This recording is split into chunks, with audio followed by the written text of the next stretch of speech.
Good afternoon. I'm Rick Streb, and I'm excited to be here today with Ken Wall. Ken's been in the fitness industry for over 26 years. In that time, he's established himself as one of our country's top fitness professionals, helping people lose weight, get stronger, and feel years younger. He lives in Dallas, Pennsylvania with his wife of 14 years and his two daughters. When he's not in the gym, he can be found either on the water or in the woods, fishing and hunting. Today, Ken is going to share with us his thoughts and ideas on getting and staying in shape over the age of 40. Hi, Ken. Welcome to Fit Experts TV. Hi, Rick. Thanks for having me. My pleasure. So let's go ahead and jump right into this today, okay? Sure. Why do you think adults 40 and up struggle with getting and staying in shape these days? So I think probably the biggest reason is life is different now. When we're in our earlier years, it's easier. We don't have as many commitments on our time. It's easy to take care of ourselves. Maybe we don't have as many aches and pains as we do now. I think the biggest thing is that life is different than we were when we were younger, right? Things that were easy for us in our 20s all of a sudden aren't as easy now. And the things that worked when we were good at things don't work anymore. We also don't have the same amount of time available as we did when we were younger. And it's also harder to make time for ourselves now that we have other responsibilities. Gotcha. So if individuals over 40 are able to lose weight and get stronger, what's that mean for them? So I think at the end of the day, all of us want to be happy. Okay. We want to feel confident and comfortable in our own skin. And we want to be able to do the things that we like to do better and without pain. To me, that's the true definition of fitness. So what you're saying is it gives them the freedom to be the best versions of themselves. Right. Absolutely. Awesome. So let's go on from there and walk us through your training process, exactly what folks go through when they step into your facility. Absolutely. So I love the analogy of filling buckets. So if we look at different parameters of fitness as separate buckets, like it's very easy to kind of go, okay, I'm going to do cardio today, which would be an endurance bucket. We're going to do strength today. That would be obviously a strength bucket, but it's easy to forget about having good movement. So I think it's really important to start with a really good warm up. All right. Not only is that going to make the rest of the workout feel better, but it's also going to undo what we're forced to do all day. So most of us right now, you and I are sitting behind a computer. A lot of us spend hours a day doing this. Others spend hours a day behind the wheel. So the idea of a good warm up is to undo those things that you're forced to do all day and make you feel better in the process. And when you feel better, you're much more likely to have a better workout and stick with things. Our second bucket, we really believe in getting strong. So the secret sauce in strength is really four things. We push something, we pull something, we do something for the legs, we do something for the core. Okay, so push exercises, nothing beats a push-up. Chest presses are okay, things like that. Pulling, we want to think about rowing or maybe pulling down. Something for the legs. I love single leg strength work because it's not only going to make you stronger, it's going to improve your balance. And then that core component, we want to do things that are going to protect your spine. All right. So not a lot of bending or twisting. We want to make sure that our cores are stable so that we can develop strength without getting hurt. All right. And then probably part two of that would be when we do strength exercises, we don't want to do anything that causes pain. Okay. Not every movement matches every individual. We want to make sure that whatever you're doing doesn't hurt. Okay. It's pretty simple. If it hurts, we avoid it. All right. And then that third bucket would be conditioning. So for us, conditioning is something that will get your heart rate up without cranking on the joints. It doesn't have to be spending hours on the treadmill like we did, 25 years ago. It can be 5 to 10 minutes of something fairly intense on a scale of 1 to 10, maybe a 6 or a 7, possibly an 8. All right. But we don't want to do anything that's going to make the joints hurt. So forget burpees. They're dead to me. Very good. So, kind of to summarize that real quick, especially the strength and the conditioning for strength, they want to pick one exercise or two exercises from each of those four components. Then conditioning, just be smart about what you're doing. But more than anything, if anything hurts, stop, get some assistance.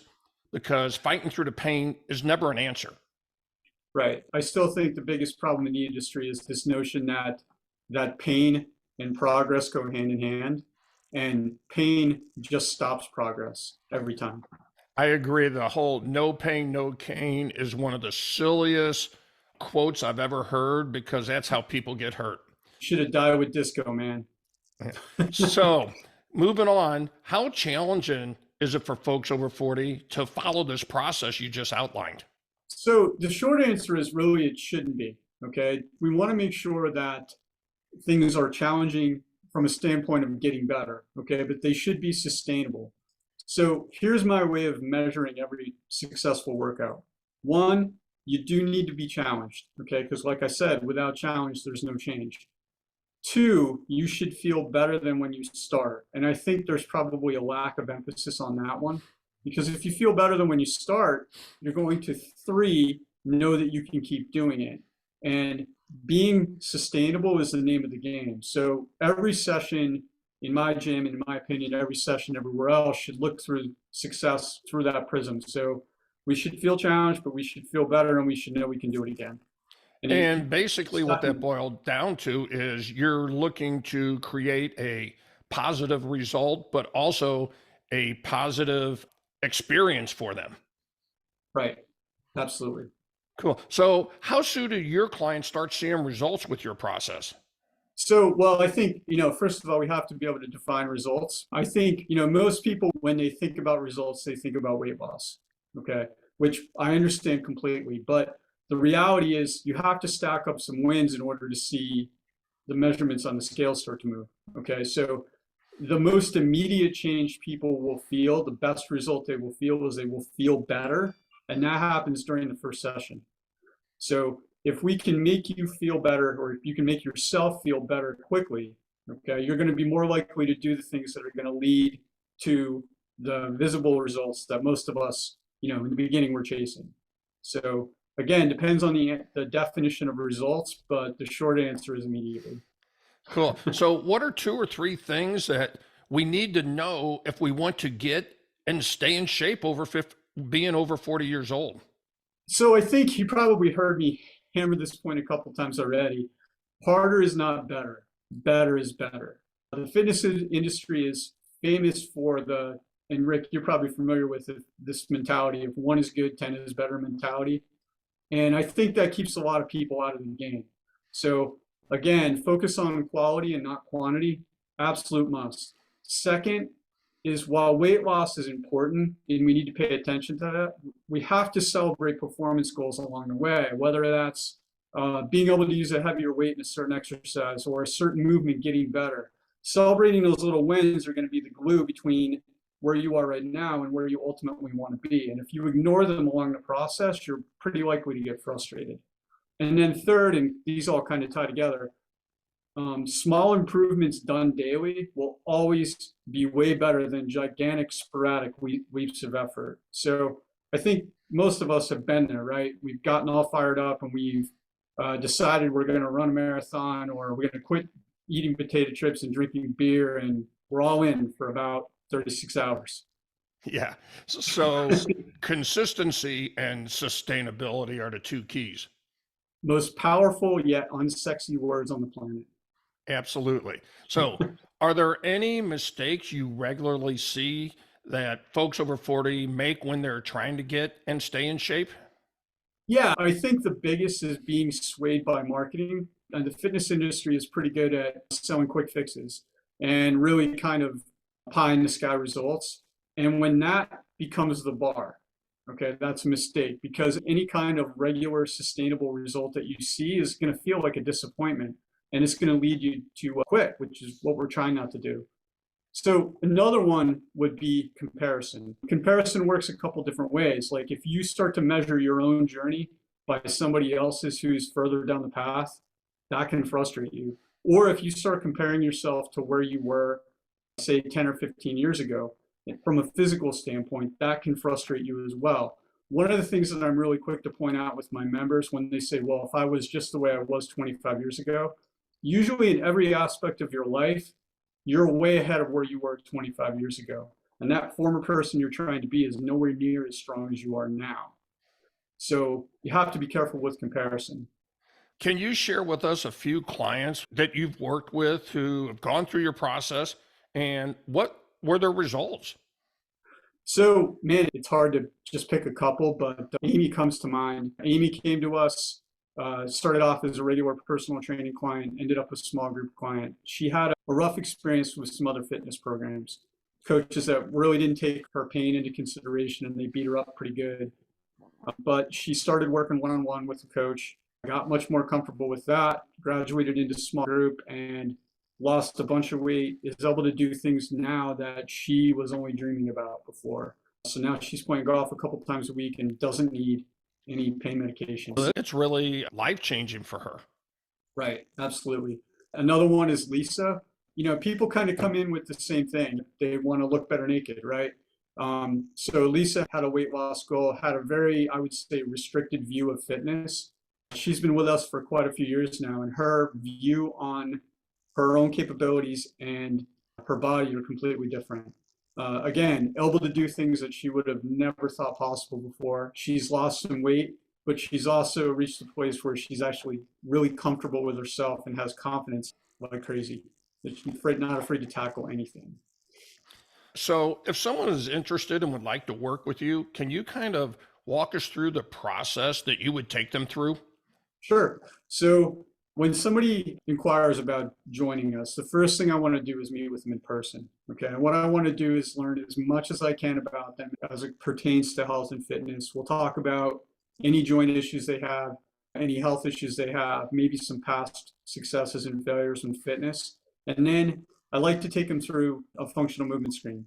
So basically what we're going to do there is just to see how your body moves without any stuff. And that's going to tell me a couple things. If there's anything that we need to avoid because we're afraid of getting hurt, then we do that.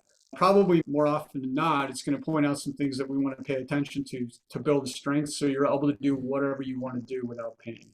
Then I kind of take you through the big rocks of our training program, which I kind of talked about before. Getting the right joint to do the right thing at the right time, building strength, and then building conditioning. And then I let them see what they think. If they're like, wow, I feel great, awesome. We talk about some trial options. I'm not a very hardcore sales pitch kind of guy. I want to make sure people feel comfortable doing what we're doing. And if they're a small group training candidate, then I slowly bake them into the small group training process. I don't believe in throwing people into the fire when it comes to small group stuff. We're very individualized here. So, it sounds to me like the big takeaway from what you just said is you're going to find out if there's any underlying issues, not just physically, but whatever. And then you actually take them through a session so they can experience it. But more importantly, you show them that they can do it, that they don't have to be afraid of it. Right. So, a lot of our members find us after trying other things, and sometimes they have not the best experiences. So, what I want people to feel right away is like, wow, I can do this. And more importantly, I can feel better doing it because I don't think there's enough of an emphasis on that. Once you start to feel better, you're off and running. Cool. So before we wrap this up today, because I know you're a very busy person, I want to ask you this question. It's not something you probably expected. What's one question you wish I had asked you today, and how would you have answered it? Oh, man. Okay, I got one for you. So I would probably, I love going here. Is it necessary to feel thrashed in order to get results? Okay, and I would scream from the rooftop, no. I think that's probably been a reoccurring thing in this conversation, but still, I think the number one thing that keeps people, especially over 40, from getting involved in fitness is the idea that they're either going to get embarrassed or they're going to get hurt. And neither have to happen. We don't need to be able to not be able to walk up and down the steps for 4 or 5 days in order to get better. The opposite is true. So basically, this whole mentality that harder is better isn't true. Better is better. And Right. nothing could be further from the truth than that mindset. Right. Yeah, it's frustrating to me as somebody who's been in the field for a long time that the noise is still there. So every opportunity I get to kind of shout over that, I try. Cool. So I'm going to try to summarize our conversation today into little bite-sized nuggets for our audience. I think the principal takeaway is fill your buckets. Do a great warm-up. A great warm-up should help undo what you are focused on all day, and it should make it easier to get the most out of your workout and reduce ache and pains.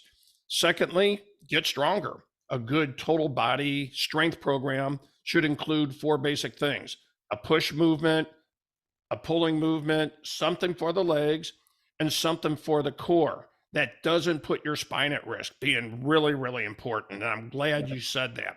And then finally, do some conditioning work or some cardio work, as people are familiar. Doesn't need to be hours and hours on a treadmill, or a dreadmill, as I like to call it. Just do it in relatively small amounts of time, working with an elevated heart rate, doing an activity that doesn't make your joints hurt and will get the job done, and do things that are fun for you. Is that safe to say that's a good summary of our conversation today? It is. Very It good. is. So one more thing. How Mhm. can our listeners get in touch with you if they have questions for you, or if they'd like to discuss working with you? So by far the easiest way to get in touch with me is send me an email. And my email address is ken@movebetter570.com. Or if you want to give me a call, I can be reached at 570-301-6757. And I'm always happy to talk. So, Ken, I really want to thank you for this today. It shines a light on the path to getting and staying fit that a lot of people over 40 simply are not aware of. Thank you very much. Hey, thanks for having me, Rick. This is fun. All right, that wraps this up for this in a Fit Experts TV, where we bring you the world's top fitness and health professionals sharing their best tips, tricks, and skills for helping you achieving your best version of you. Thanks for listening. We'll see you all again soon.